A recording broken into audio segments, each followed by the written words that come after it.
Hello बच्चों, let's read this question. The question says, two circular discs A and B with equal radii are blackened. They are heated to same temperature and are cooled under identical conditions.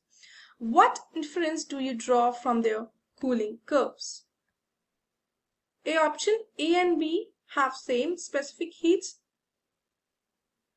B option, specific heat of A is less. C option, specific heat of B is less. D option, nothing can be said.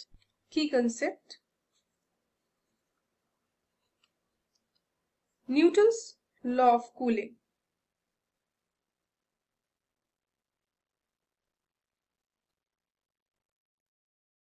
यहाँ पे दो circular disc ली है, ए और B, दोनों की radii same है, दोनों को ही ब्लैक एंड कर दिया गया है, मतलब एज अ ब्लैक बॉडी बना दिया है उन्हें, और इन्हें हीट किया गया है सेम टेम्परेचर, और फिर उन्हें कूल किया है अंडर आइडेंटिकल कंडीशंस। और यहाँ पे हमें ए डिस्क और बी डिस्क दोनों ही डिस्क के लिए कूलिंग कर्व्स गिवन है। एक्स एक्सिस पे है theta minus theta nought, Y axis पे है रेट ऑफ कूलिंग। सो यहाँ पे जो थीटा नॉट है वो है रूम टेम्परेचर, और थीटा है जिस टेम्परेचर पे अभी ये डिस्क प्रेजेंट है ए और बी, वो है टेम्परेचर थीटा।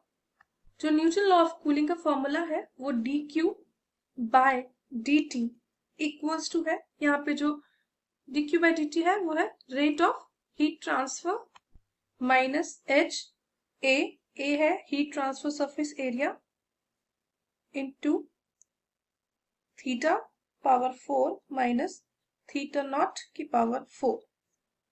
एच है यहाँ पे कांस्टेंट, थीटा नॉट है रूम टेम्परेचर, थीटा है टेम्परेचर, जिस टेम्परेचर पे वो भी प्रेजेंट में प्रेजेंट है।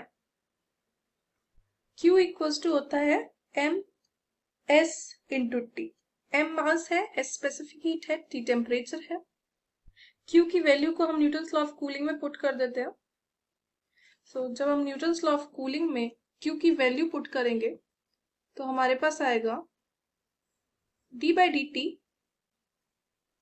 Into M S T equals to minus H theta raise to the power 4 theta naught raise to the power 4 into ए।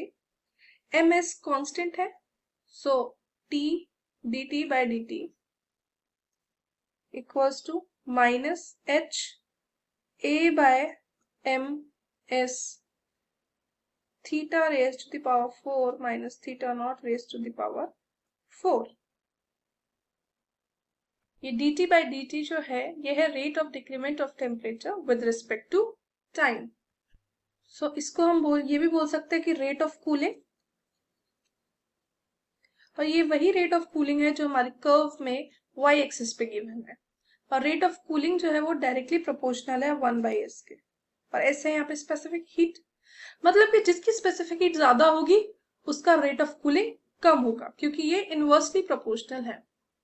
सो अब चेक कर लेते हैं रेट ऑफ कूलिंग ए और बी में से किसका ज्यादा है।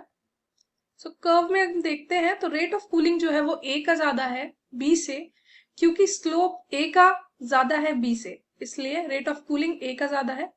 सो रेट ऑफ कूलिंग अगर ए का ज्यादा है, रेट ऑफ कूलिंग ए का ज्यादा है rate of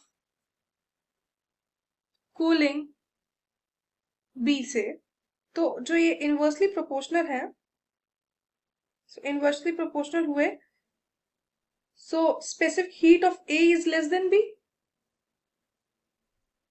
specific heat of A is less than B. So the correct option will be option B. Hope you understood it well. Best of luck.